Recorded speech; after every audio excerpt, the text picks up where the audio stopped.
Good Morning Business, French Tech. 6h45 sur BFM Business et sur AMC Découverte. Ne plus perdre de temps dans la rédaction des comptes rendus médicaux. Voilà le rêve des praticiens. Évidemment, il y a une intelligence artificielle pour ça. Une intelligence artificielle ambiante qui vous écoute et qui retranscrit. C'est Nabla. On vous en avait parlé en mars dernier. On était avec Martin Raison, le cofondateur de Nabla. Ça avance. Vous venez de signer un gros contrat aux États-Unis. Tout à fait. Voilà un contrat avec donc Kaiser Permanente. Donc c'est pas forcément un nom qu'on connaît beaucoup en France, mais il faut savoir que c'est un des plus gros employeurs dans le domaine de la santé aux États-Unis. Il y a 100 000 praticiens. C'est le système de soins en fait à but non lucratif le plus ancien, le plus important des États-Unis, qui couvre 13 millions de personnes dans 9 États. Voilà, donc quelque chose de véritablement immense. Et donc voilà, c'est un vrai honneur pour nous de pouvoir travailler avec eux sur ce sujet. C'est mieux qu'une levée de fonds. Si on fait 100 000 fois 69 euros par mois, ça fait 7 millions d'euros de revenus récurrents. Bravo. En tout cas, quand on vous avait rencontré effectivement votre cofondateur en mars dernier, on s'est dit waouh, parce qu'effectivement, comme le disait Laure, c'est une IA qui écoute ce que dit le médecin au patient, ce que répond le patient, la prescription, qui fait tout le boulot. Et c'est qu'une première étape, parce que demain, cette IA, elle remplacera quasiment le boulot des internes. C'est-à-dire qu'elle fera un compte rendu avant de recevoir à nouveau le patient, par exemple. Elle pourra aussi envoyer des rappels aux patients. Vous en êtes où dans ces développements dont vous nous aviez parlé ? Oui, donc en fait aujourd'hui effectivement c'est un travail, alors vous dites des internes, en fait aujourd'hui il y a aussi beaucoup de ce travail qui est fait par les médecins eux-mêmes, qui est même fait soit pendant, soit après la consultation. Ouais. Souvent vous avez pu voir avec votre médecin qui est en train de taper des notes sur son ordinateur et du coup il doit jongler un petit peu entre ça et vous. L'outil qu'on propose aujourd'hui justement il a pour vocation à alléger toute cette charge de travail administrative pour que votre médecin puisse se concentrer exclusivement sur le patient. Voilà. Là vous avez un peu de recul, parce que vous commencez à avoir quand même beaucoup de médecins qui utilisent votre IA. Il y a quel taux d'erreur dans ce que restitue? Donc en fait, nous, quelque chose qu'on suit, c'est dans les notes qu'on génère, est-ce que le médecin a besoin de les modifier un petit peu ou pas après? Aujourd'hui, c'est moins de 5%. Donc c'est quelque chose sur lequel on continue bien évidemment de travailler. La précision, vraiment les trois aspects super importants du produit pour nous, c'est donc la confidentialité dans la mesure où on retranscrit mais on ne conserve aucune donnée. La précision, justement, est-ce qu'il y a besoin d'aller modifier ou pas ce qui est fait?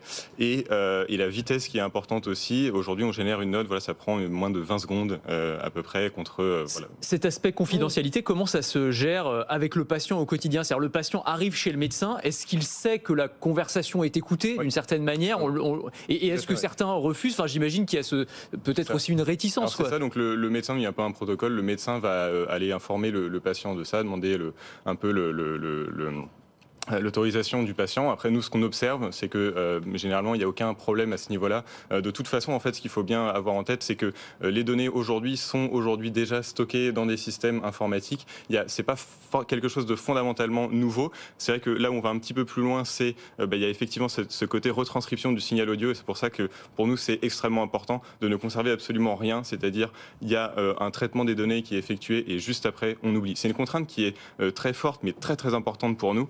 Et qui nous différencie finalement énormément de nos compétiteurs qui sont rares justement à aller aussi loin là-dessus. Par exemple, dans vos compétiteurs, on se souvient du rachat par Microsoft d'un spécialiste qui s'appelait Nuance pour 20 milliards de dollars. Est-ce que vous faites la même chose qu'eux?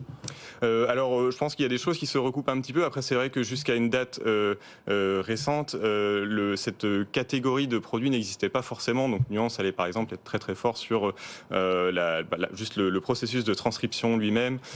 Le côté génération de notes, c'était un petit peu différent, ou alors c'était quelque chose qui était fait par une personne finalement, et donc c'est pour ça que ça prenait non pas 20 secondes, mais plusieurs heures, voire jours.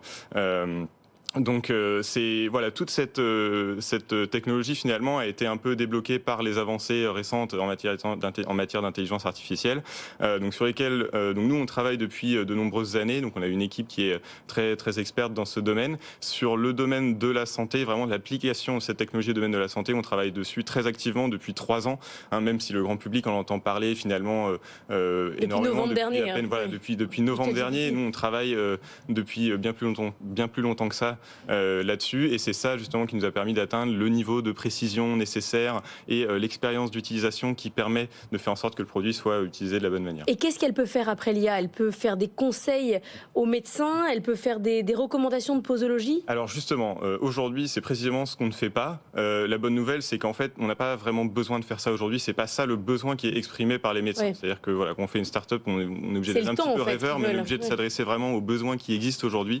Donc c'est le temps, mais pas seulement le temps. Il y a aussi cette notion de charge mentale, finalement, la charge administrative qui pèse sur les médecins. Nous, vraiment, notre mission, c'est de réussir à redonner aux médecins un peu ce plaisir de soigner les gens, cette vocation vraiment de les recentrer sur leur mission première. Et vous leur faites gagner près de 2 heures par jour. Voilà, c'est ça. Énorme. Énorme, c'est énorme.